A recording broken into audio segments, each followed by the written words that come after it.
अपने प्रेस के बंधुओं का, भाइयों का, चाहे वो इलेक्ट्रॉनिक मीडिया हो, चाहे पेपर मीडिया हो, उन सब का बहुत बहुत धन्यवाद करता हूँ कि जो हमारी बात जनता जनार्दन तक पहुँचाते हैं। आप सबका, हमारे प्रेस के बंधुओं का बहुत बहुत शुक्रिया। आज जो पार्टी कार्यालय के अंदर जो आप देखें, एक प्रदर्शनी का, एग्जीबिशन का, जो प्रधानमंत्री नरेंद्र भाई मोदी जी ने 11 साल के कार्यकाल में जो काम किए हैं वो प्रदर्शनी लगाई गई। उसके बाद एक प्रोफेशनल मीट की गई।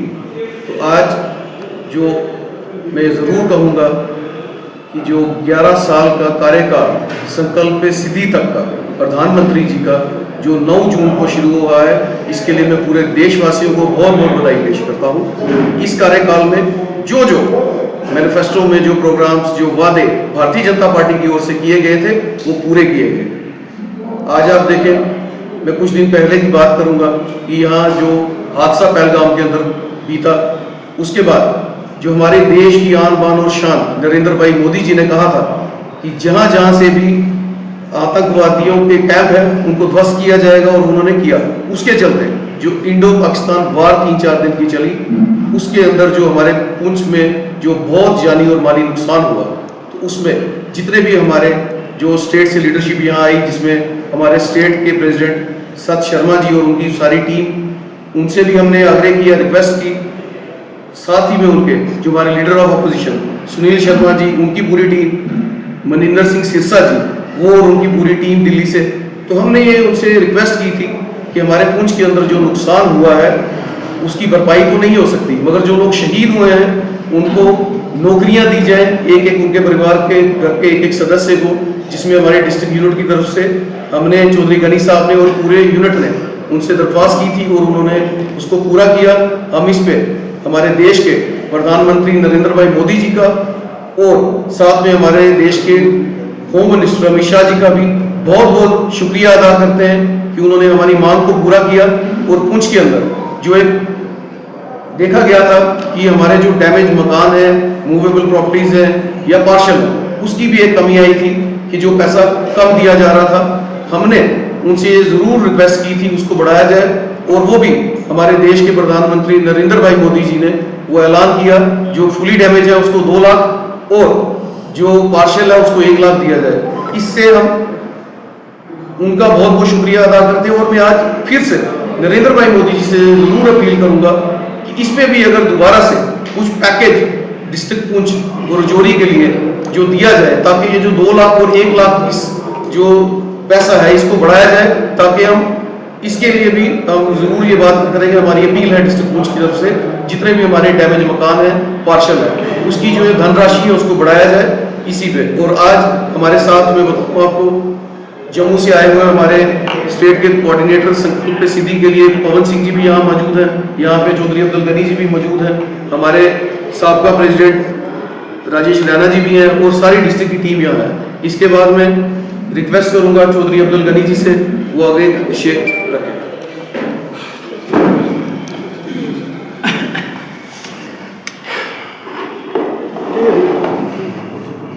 हमारे दरमियान इस प्रोग्राम के कोऑर्डिनेटर पवन सिंह जी, हमारे डिस्ट्रिक्ट प्रेसिडेंट, और मेरे तमाम साथी और प्रेस से जो हमारे साथी आए हुए हैं, सबको मेरी तरफ से आदाब, सत श्री अकाल, अस्सलाम वालेकुम।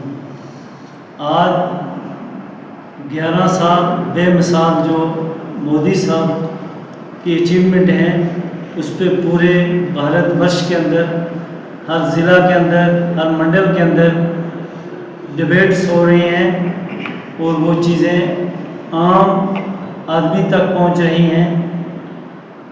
उसके सिलसिला में यहाँ भी हमारा आज प्रोग्राम था।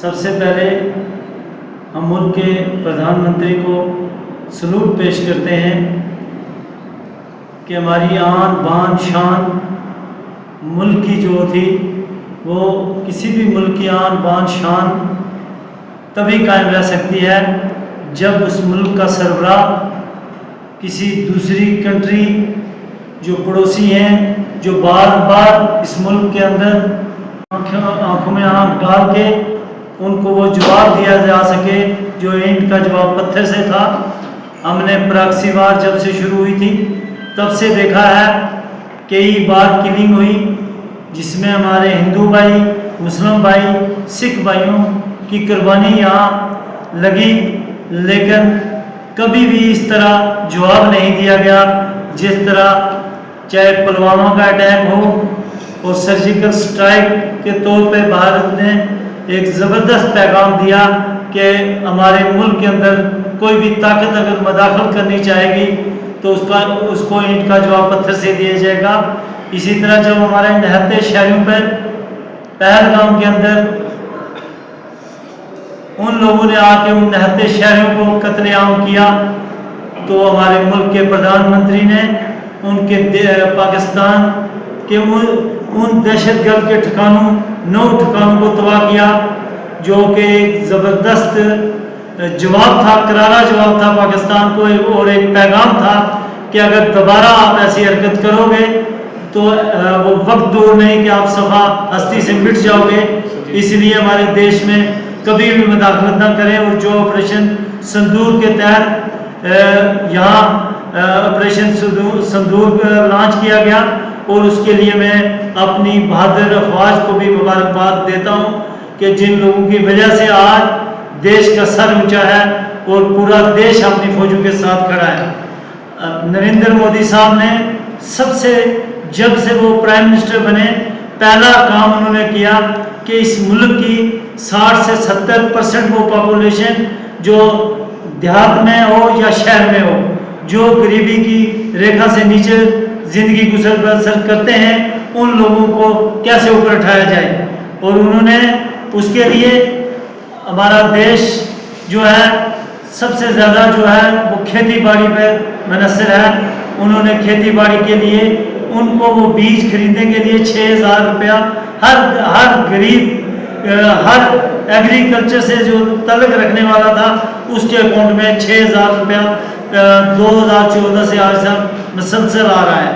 और फिर उन्होंने एग्रीकल्चर सेक्टर में नुमायां कारकर्दगी करते हुए 85% तक सब्सिडी कुछ आइटमों पर दी ताकि जो गरीब किसान है वो अपना देश को मजबूत कर सके, अपनी खेती से रोजगार पैदा कर सके, अनाज पैदा कर सके। जब हमारा किसान मजबूत होगा तो हमारा देश मजबूत है। उसके लिए कोई कसर नहीं छोड़ी उन्होंने, चाहे वो एग्रीकल्चर सेक्टर हो, एनिमल हस्बेंड्री सेक्टर हो, शीप हस्बेंड्री हो, फिशरी डिपार्टमेंट हो, इन तमाम में ऐसी ऐसी योजनाएं चलाई कि जिससे लोग रोजी रोटी कमा सकें। और वो भी 50% से प्लस सब्सिडी है, अप टू 80% तक जो सब्सिडी है कुछ आइटमों में। और वो इसलिए है कि गरीब जो है वो गरीबी की सतह से ऊपर उठ सके। फिर उन्होंने दूसरा जो काम किया, उन्होंने जब देखा कि हमारे गरीब लोग जो है मकान नहीं बना सकते तो उन्होंने 8 करोड़ मकान जो है गरीबी की सतह से नीचे गुजर बसर करने वाले लोगों के लिए सैंक्शन किए, जिसमें पूरे मुल्क के अंदर 8 करोड़ मकान बनने जा रहे हैं। और सिर्फ हमारा जो पुंछ डिस्ट्रिक्ट है यहाँ 48,000 मकान इससे पहले फेज 1 और 2 में जो है बन चुके हैं। और इस साल भी जो सर्वे शुरू है, मेरा ख्याल है कि कम से कम 50,000 प्लस मकान जो है और इस साल बनने जा रहे हैं। ये सारा सेरा अगर किसी के साथ जाता है भारतीय जनता पार्टी की सरकार जो नरेंद्र मोदी साहब की क़यादत में इस मुल्क के में हुकूमत कर रही है, जिनका नारा है सबका साथ, सबका विकास, सबका विश्वास। और वो प्रैक्टिकली साबित करके उन्होंने दिया कि आज अकाउंट से वो सारे बंद हो चुके हैं। आज डायरेक्ट अगर किसी को PMAY का बेनिफिट मिल रहा है, आज डायरेक्ट अगर किसान का पैसा जा रहा है, आज और भी जितनी स्कीमें उनका अगर डायरेक्ट जो पैसा जा रहा है वो उस मुस्तहिक के अकाउंट में जा रहा है, बीच में कोई आदमी नहीं है। ये सबसे बड़ी अचीवमेंट है कि जो गरीब आदमी है वो भी अपने आप को समझता है कि मैं भी इस हिंदुस्तान का शहरी हूँ और मेरा भी यहाँ की हुकूमत पे हक है, और वो अपना हक जताता है, दावे से जता रहा है। इसलिए ये सबसे बड़ा जो काम किया नरेंद्र मोदी साहब ने और उनकी पूरी काबीना ने, उनकी हुकूमत ने, कि गरीब आदमी को आज बैंक जो है बैंक ही नहीं, वो डिजिटल जो सिस्टम है उसके साथ जुड़ चुका है। आज वो पैसे जेब में नहीं रखता, बल्कि फ़ोन से ही बटन दबाता है तो पेमेंटें करता है। ये बड़ी अचीवमेंट है। आज जब हमारा पढ़ा लिखा नौजवान बैंक के अंदर जाता था, कभी लोन लेने के लिए अगर खुद रोजगार चलाना चाहता था, तो उसको सबसे पहले डिमांड होती थी कि किसी एम्प्लॉइज की गारंटी जो है उसमें डाली जाए। लेकिन आज आप देख रहे हैं अप टू 2 करोड़ तक कोई भी इंडस्ट्री लगानी है, कोई उससे अपना छोटा मोटा कारोबार खोलना है, तो उसके लिए बैंक में जाएगा और वो सीना तान के जाएगा। किसी बैंक के एम्प्लॉइज की ये हिम्मत नहीं उसको कहे कि जाओ गारंटी लेके आओ, वहाँ गारंटी की जगह लिखा जाता है प्रधानमंत्री ऑफ इंडिया की गारंटी है। तो ये प्रधानमंत्री का उस गरीब को जीने का वो हक दिया है, जिस गरीब ने कभी बैंक में जाने की जरूरत नहीं की, जिस गरीब ने कभी ये नहीं सोचा था कि मुझे फाइनेंशियली सपोर्ट जो है वहां से लोन मिलेगा और मैं अपना कारोबार खड़ा कर सकूंगा। लेकिन आज वो पढ़ा लिखा तबका दावे से जा रहा है उन बैंकों में और अपना ये हक जो है वो उसको हासिल कर रहा है।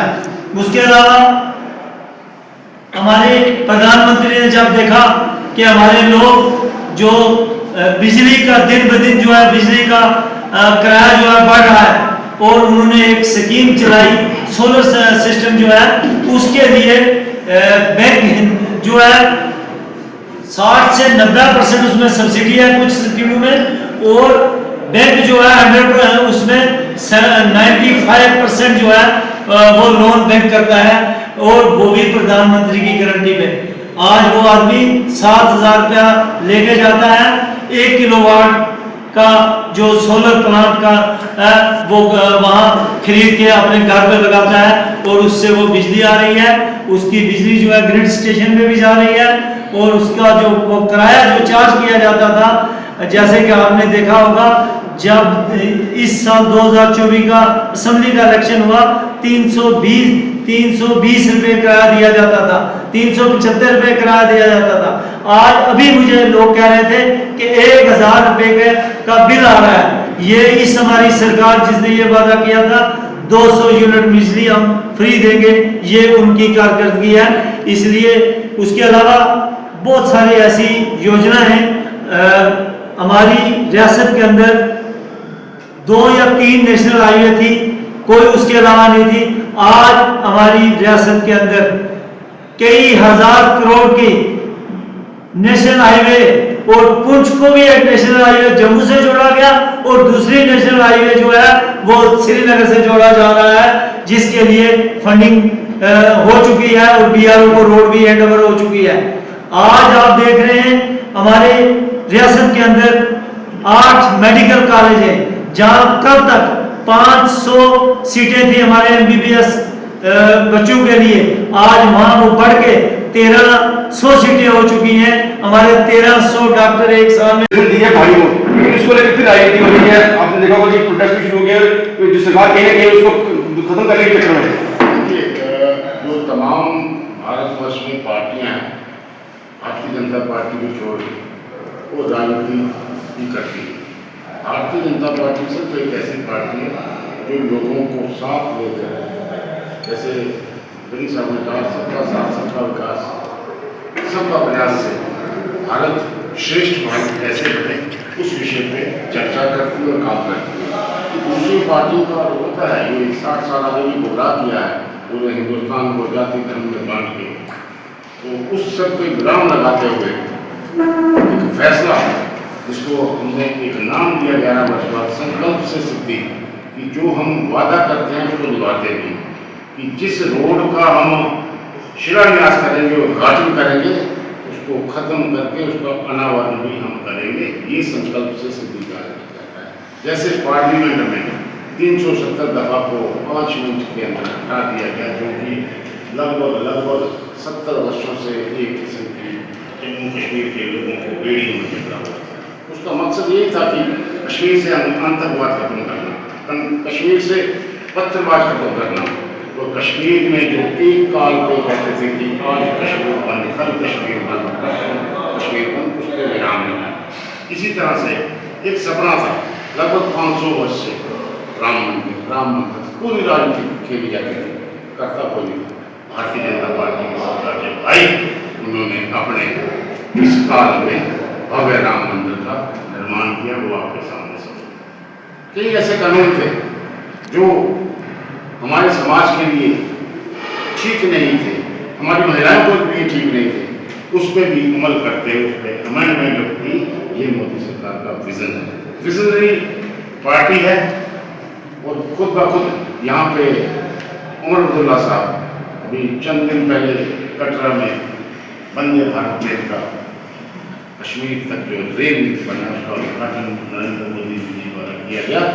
और अपने भाषण में उमर अब्दुल्ला साहब ने खुद कहा कि जब मैं पढ़ता था, जब मैं 8वीं में पढ़ता था, तो सुना था कि अंग्रेज लोग जब इस देश पे हुकूमत करते थे, तब एक सपना था कि इस कश्मीर को हम भारत के साथ इस रेल लिंक को जोड़ेंगे। हमारी भी सरकारें हैं, दूसरी भी सरकारें हैं, किसी ने नहीं किया। लेकिन ये कि एक नरेंद्र मोदी की सरकार है जिसने अपना वादा पूरा किया और इस रेल लिंक से इस कश्मीर को जोड़ा, जो आज तक पूरे भारत से कटा हुआ है। के रूप में जो हम सब मिलजुल के काम कर रहे हैं और जाति धर्म बराबरी से ऊपर उठ के जो काम कर रहे हैं, मुझे लगता है कि सशक्त भारत और विश्व भारत बनने में सर ऐसा मिसयूज हुआ है जो पहले व्यक्ति बने, उस पर क्या कार्रवाई की जाए? आप आमतौर पर देखते हैं जो पुराने कई लोगों ने गड़बड़ की है, सरकार उनकी तरफ नजर है। आज तो मैंने सभी कहा ना, इट विल टेक टाइम, वो काम नहीं है स्लो एंड स्टडी में इस तरह से। हम फास्ट चलेंगे और ये जो गड़बड़ हुई है, जहाँ से कोई शिकायत आती है, उस शिकायत को मद्देनजर रखते हुए उस शिकायत को दूर करेंगे। हमारी जनता, हमारे लोग अच्छे तरीके से रहें, आपसी भाईचारे से रहें, तरक्की में सहयोग करें, यही हमारी प्रयास है। सर पुंछ मेडिकल कॉलेज की काफ़ी डिमांड, उसके बाद क्या करें? देखिए, पुंछ एक ऐसा एरिया है जिला पुंछ जिसमें 3 विधानसभा लगती है, और जहाँ की जो पॉपुलेशन के हिसाब से बॉर्डर एरिया है, यहाँ पे मेडिकल कॉलेज जरूर चाहिए। मेरा आपको जो सच्चाई का चौथा स्थान है, आपके माध्यम से भी मेरी माननीय प्रधानमंत्री जी से और यहाँ पे जो हेल्थ मिनिस्टर हैं, हमारे अध्यक्ष भी हैं, माननीय JP नड्डा साहब से विनती है कि इस पुंछ के लिए भी एक मेडिकल कॉलेज अगर दिया जाए तो ये इन लोगों को सुविधा के लिए और इसमें चर्चा है। बीजेपी की आगे प्लानिंग क्या है डिस्ट्रिक्ट में, खास करके डिस्ट्रिक्ट में? लेकिन ये बॉर्डर एरिया है, खासकर जो भी हो गया, पुंछ हो गया या जो भी बॉर्डर एरिया है, इस पे हम किस तरह से मजबूती से, अगर कल को पाकिस्तान कोई कार्यालय हरकत करता है तो उसका मुंह और जवाब कैसे दे और अपने लोगों को सुरक्षित कैसे रखें, ये हमारा मिशन है। तो डॉक्टरों की जो काफ़ी कमी है यहाँ पे, जितने डॉक्टर कॉलेज नहीं है, जैसे गनी साहब ने कहा मेडिकल की सीटें बढ़ाई 500 से 1300 या 800 सीटों 800 डॉक्टर अगर और जम्मू कश्मीर से होंगे, वैसे भी ये पुंछ है जो है, और खासकर ये डोडा बनेगा। ये कहा जाता है कि बॉर्डर एरिया है, लेकिन यहाँ के बच्चे श्रेष्ठ और सर्वश्रेष्ठ है। जब भी कोई नाम आता है, चाहे JEE मेंस हो, चाहे कोई IAS हो, IFS हो या JKAS हो, तो उसमें आमतौर पर इन पहाड़ी क्षेत्रों में बच्चे हैं। ये कम नहीं है, ये सबसे आगे हैं। बस इनकी सुरक्षा और रक्षा के लिए भारतीय जनता पार्टी तत्पर और मजबूत तरीके से